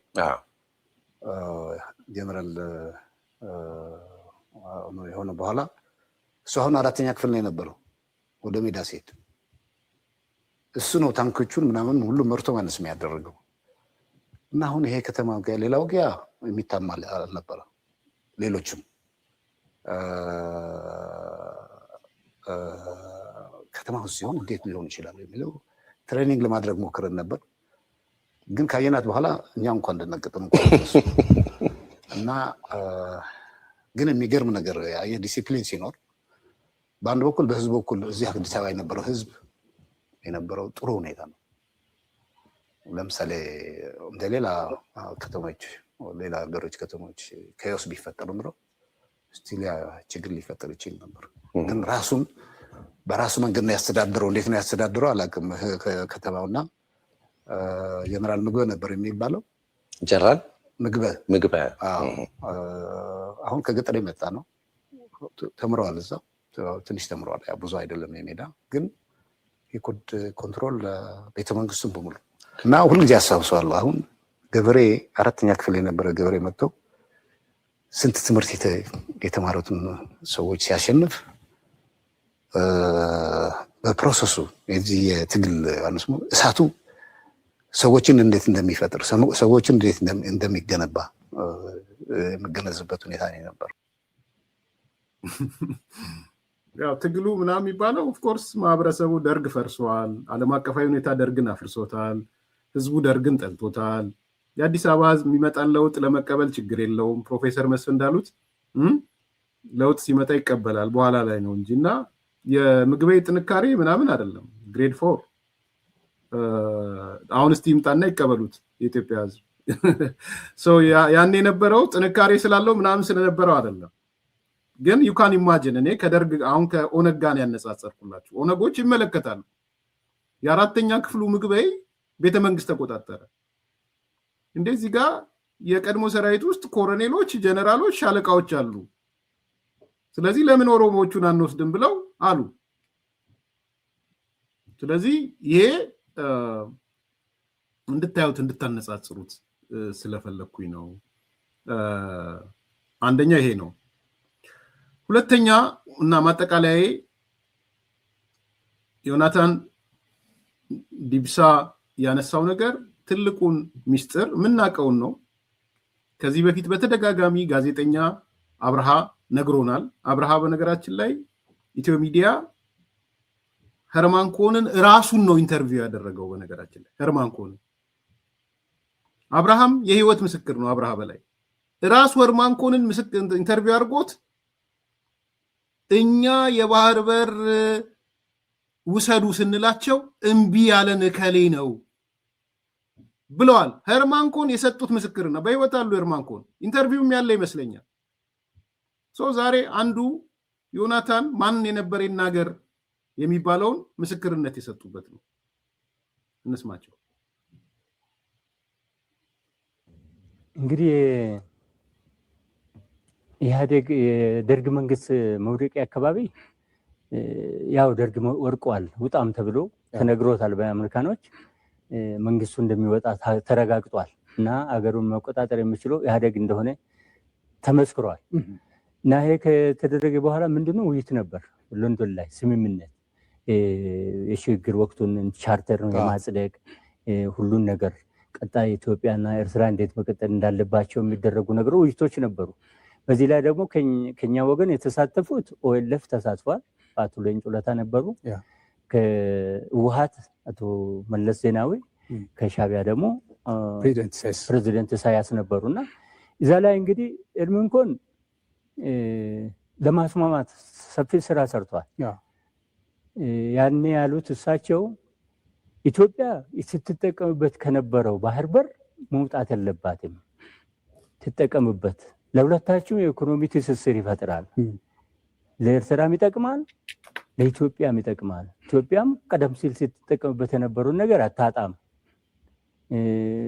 ይቀጥል፣ ይሄ ፕሮሰስ ይቀጥል፣ በዚህ አድርጉ ተብሎ ነበረ የተነሳው እና ይሄን አድርጉ፣ ይሄ ይጠቅማል፣ ለሁለቱም ሀገር ይጠቅማል። ሄርማን ኮን ነው ይሄን የሚለው፣ ሄርማን ኮን ነው ይሄን ያለው። ስለዚህ ያኔ ሻዕቢያዎች ተቀብለውታል ሀሳቡ። ፍትሃዊ ሆነ። ምክንያቱም ይጠቅማቸዋል። ምክንያቱም ገና ያ አገር ገና ገንዘብ ነው የሚፈልገው፣ ሀብትን ነው የሚፈልገው፣ ገና እንደ አዲስ ነው መንሰራራት ያለበት። ከዛ የሚገባው ገቢ ይጠቅመዋል። ስምምነት አድርጋችሁ ባህር በሩን ኤርትራም እንድትጠቀም፣ ኤርትራ ከኢትዮጵያ የምታገኘው እንድታገኝ፣ ኢትዮጵያን ደግሞ በባህር በሩ ትጠቀም ነው ጥያቄው፣ ሀሳቡ። ኤርትራ ደገፈች። እሺ ያሉ ሻዕቢያ በሰዓቱ እሺ ብሏል። ሻዕቢያ ተቀበለው። በወቅቱ ግን እምቢ ያለው መለስ ነው። የመለስ ቡድን መለስና መለስ ቡድን ናቸው። ይሄን አስፍሯል ሄርማን ኮን። ያኔ አቅርቤ ሻዕቢያዎች ተቀብለው፣ ግን የመለስ ቡድን ነው እምቢ ያለው። ለምንድን ነው እንደዛ ያለው? እንግዲህ ለምን እንደዛ አሉ? ከኋላ ኃይል አለ። ይሄ ነገር እንዲፈጸም ኢትዮጵያ የባህር በር ባለቤት ሆና እንዳትቀጥል የሚፈልግ ኃይል አለ። ማን ነው ኃይሉ? ያ ኃይል ሰፊ ነው። አረብ አገር እንደ አገር የኢትዮጵያ የመንሰራራት ፍላጎት የላቸውም። ግን ዳይሬክትሊ ይሄን ታክ የሚያደርገው ይሄንን ስራ የሚያስፈጽመውና የሚፈጽመው ግብጽ ነው። ግብጽ ናት ዋና ተቀናቃኛችን። ግብጽ ደግሞ ከባህር በር ጉዳይ ብቻ ጋር አይደለም፣ ከአባይም ጉዳይ ጋር የተያዘ የኢትዮጵያ መንሰራራት እንዳይፈጠር፣ አባይም እንዳይገደብ፣ ኢትዮጵያ በባህር በር የነበራትን ነገር እንድታጣም ያደረገችው አንዷ ዋናዋ እሷ ስለሆነች ይህ ስምምነት ከተፈጸመ እንደገና ኢትዮጵያ ወደዛ ስለምትመለስና እድገቷም ስለሚጠናከር ኢትዮጵያ ስለምታድግ ይሄ ነገር እንዳይፈጸም ያደረገችው ግብጽ ናት። ሻዕቢያዎች ያኔ ለምን ተቀበሉ? የግብጽን ትዕዛዝ ለምን አልፈጸሙም ሊባል ይችላል። ጊዜያዊ ያኔ እነሱ ቀጥሎም ሊከለክሉ ይችላሉ። ይሄ ሻዕቢያም እኮ አቋሙ ያኔ ስምምነቱን ለማስቀጠል ካልሆነ ቋሚ አቋም ነው የሚል ነገር የለኝም። ቀጥሎ ሊሽር ይችላል ያ ምክንያቱም ኢትዮጵያ ብዙ ነገሮችን እኮ ሽሯል እና ያን ቀጥሎ ሊሽር ስለሚችል ጊዜያዊ ሽምግልናው ጋር ከአሜሪካን መንግስት ሊመጣበት የሚችለውን ሬፍሬንደሙንም ለማስፈጸም ተስማምቶ ሊሆን ይችላል። ተስማምቷል። ሬፍሬንደሙ አሁን እምቢ ካለ እነዚህ ነገሮች አሜሪካን መንግስት ጫና ከፈጠረበት ይዘገይበታል ወይም የሆነ ነገር ይፈጠራልና ይሄ ስጋት ስለነበር እሱ ተቀበለው። መለስ ግን በፍጹም አይሆንም ማለት መለስ ደግሞ ቅድም ያልኩ ነው መነሻው ሜቢ ሁለቱም ተስማምቶ ሊሆን ይችላል። በዚህ ጉዳይም ዙሪያ አንተም ቢባል እኔም ልቀበል የሚለውም ነገር ሊኖር ይችላል። ግብጾችም እነዚህ አይነት መመሪያዎች ሊሰጡ እንደሚችሉ አልጠራጠርም። ኦነግ ግን የተናገረው ነገር የለም በወቅቱ በሰዓቱ ጉዳይ ላይ። አዎ ምክንያቱም እሱም ፍላጎት እንግዲህ ያኔ ግልጽ አይደለም። የመገንጠልና ያለመገንጠል ጉዳይ አልተወሰነም። የሻዕቢያ መገንጠል የራሱ ሆነ ምንድነው ሴንሲቲቭ ስሜት ሊሰጠው ይችላል፣ ሊቀሰቅሰው ይችላል። እሷ ከሄደች እኛም መሄዳችን አይቀርም የሚል ስሜት ሊኖረው ይችላል። ስለዚህ በዚህ ዙሪያ ይሄ ነው ያለው ነገር የለኝም። ግን እኮ ምናልባት አይ ቲንክ ይሄ ለታሪክ መቀመጥ ብቻ አይደለም እና አቤረታ ካላችሁ የአቤረታ ቲሞች ይሄ ማን ወሰነው የሚል እንትን ኦርጋናይዝ ያደረጋችሁ ሰዎች እንደ አንድ ማስረጃም እያሰባሰባችሁ እንደሆነ አውቃለሁ እና ይሄ ትልቁ ማስረጃችሁ ነው። ለማን ወሰነ አባላት ማለት ነው። ለጥያቄያችሁ አቶ ኦቦ ዮናታን ዴቢሳ በግልጽ ነግሯችኋል። ለካምፔናችሁ ለምታደርጉት ህዝባዊ ንቅናቄ አንዱ ኦቦ ዮናታንን መጠቀም ትችላላችሁ ማለት ነው። እኚህ ሰው ማን ያርዳ የቀበረ ማን ይናገር የነበረ ናቸው። ትልቅ ዶክመንት ነው ማለት ነው። ይሄን መረጃ ተጠቀሙበት። ማን ወሰነ ንቅናቄ ማለት ነው እና እዚህ ላይ በግልጽ ነው የቀረበው። ሄርማን ኮን አደራዳሪው አቶ መለስንም አቶ ኢሳያስንም ኢትዮጵያማ የባለ ባህር በር ልትቀር አይገባትም፣ የባህር በር ሊኖራት ይገባል ብሎ በሚል ሰዓት አቶ ኢሳያስ ተስማምተዋል ወይም ኤርትራውያኖቹ ተስማምተዋል። እምቢ ያለው አቶ መለስ ነው። ዝም ያለው ኦነግ ነው። ኦነግ በዝምታ መለስ በእምቢታ ማለት ነው። የባህር በር ያጣ ነው መለስ በዝምታ ኦነግ በዝምታ መለስ በእምቢታ ነው። አሪፍ ቃል ነው ሳላስበው ያመጣሁት። ኦነጎች ዝም አሉ። ዝም ያሉበት ምክንያት ያው አሰብ ወደዛ ነው፣ የኛ ካርታችን ወደዛ አይመለከትም።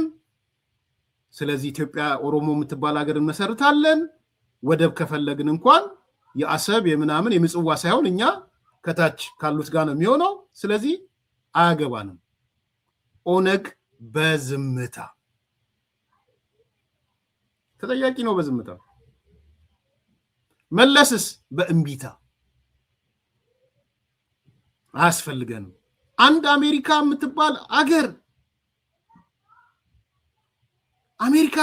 ትልቅ አገር ኧረ ተው ያስፈልጋችኋል። ሰው እንዴት ያለ ወደብ ይኖራል? ያለ ባህር በር እንዴት ይኖራል? ያለ ባህር በር እንዴት ይኖራል? እንዴት ትዘጋለህ? አይ አያስፈልገንም፣ አይቻልም። ሻዕቢያ የፈቀደው የፈለገ እንትን አጥረቃቂ ነገር ውስጥ ገብቶ አሜሪካ ትቆጣኛለች ብሎ ምናምን ሊሆን ይችላል። ባይዘዌ ሻዕቢያ በየጊዜው አቋሙን ይቀያየራል ታውቃላችሁ። ከደርግ ጋር መደራደር ይፈልግ ነበር ሻዕቢያ። በመጨረሻው ሰዓት ላይ ከደርግ ጋር ሁሉ ተደራድሮ ኢቭን ወደ ኮንፌዴሬት ምናምን የሚባሉ ኮንሴፕቶችን ሁሉ ይቀበል ነበር። በኋላ መጨረሻ አካባቢ ላይ ጠመንጃ ይዘቀዘቅም ብሎ ኢትዮጵያን የባህር በር ያሳጧት እናቶ መለስ ናቸው፣ እናቶ ስብሃት ናቸው። ስለዚህ ኦነግ በዝምታ መለስ በእምቢታ የባህር በራችንን እንድናጣ ተደርጓል። ይሄ ምስክር ደግሞ ይሄው እነ ዮናታን እየመጡ እየሰጡ የህይወት ምስክሮች ናቸው። ሄርማን ኮን በህይወት አለ፣ ጋዜጠኛ አብርሃ በህይወት አለ። አይ ቲንክ አልፎ ሄዶ ሁሌ ስለማስታውስ ነው እንትናን አሁን በህይወት የሌለው ጂሚ ካርተር ነው። ጂሚ ካርተር ራሱ ፍላጎት ነበረው። እንዴት ነው ኢትዮጵያ ያለ ካርታ የምትኖረው ያለ የባህር በር ብሎ ነገሩ እንግሊዝ ሀገር አቶ መለስ ሄዶ ከጂሚ ካርተር ጋር ጂሚ ካርተር ምን እስቲ ካርታ ሲለው ሌላ ካርታ ሲያዝ ለምረው እንደዚህ የምታሳየኝ እንደ ኢትዮጵያን እንዴት ነው ያለ ባህር በር የምታኖሩት? ጂሚ ካርተር እሱ እንግዲህ በህይወት የለም በርግጥ። ስለዚህ ማን ወሰነ የሚል ንቅናቄ ያላችሁ ሰዎች መለስ በእምቢታ ኦነግ በዝምታ የሚለውን የዛሬውን ማጠቃለያ ሐሳብ ውሰዱና ለመረጃ ለፋይል ዶክመንት አስቀምጡት ወይም ደግሞ ለንቅናቄያችሁ መነሻ አድርጉት። ኦነግ በዝምታ መለስ በእንቢታ። መልካም ቀን። ታላቅ የምስራች ከሜሪት ፕሮፐርቲስ ለንግድ ሱቅ ፈላጊዎች በሙሉ እርሶ ይነግዱ እንጂ ትርፋማ የሚሆኑባቸውን አለያም ቢያከራዩአቸው አዋጭ የሆኑ የንግድ ሱቆችን በመሃል ተክለ ሃይማኖት ለሽያጭ ማቅረባችንን ስንገልጽ በታላቅ ደስታ ነው። ሜሪትስ ፕሮፐርቲ ከሰፊ ካሬ አማራጭ ጋር ከ14 ካሬ እስከ 40 ካሬ የንግድ ሱቆችን ከ3.8 ሚሊዮን ብር አጠቃላይ ክፍያ ጀምሮ እንዲሁም ቀድሞ ለሚመጡ ውስን ደንበኞች በ3 ወር ጊዜ ውስጥ የሚረከባቸውን ስራ ማላመጃ የንግድ ሱቆችን ከነጻ ስጦታ ጋር ይዘንሎት ቀርበናል። እንዲሁም የመኖሪያ አፓርትመንቶችን ለምትፈልጉ ውድ ደንበኞቻችን ሜሪትስ ፕሮፐርቲ አራዳ ፓርክ ፊት ለፊት ከባለ 1 እስከ ባለ 3 መኝታ አፓርትመንቶችን ከ30% ታላቅ ቅናሽ ጋር ይዘንሎት ቀርበናል። ታዲያ ይህ የማይደገም ዕድል ሳያመልጦ ከታች ባለው ስልክ ይደውሎ። ታላቅ የምስራች ከሜሪትስ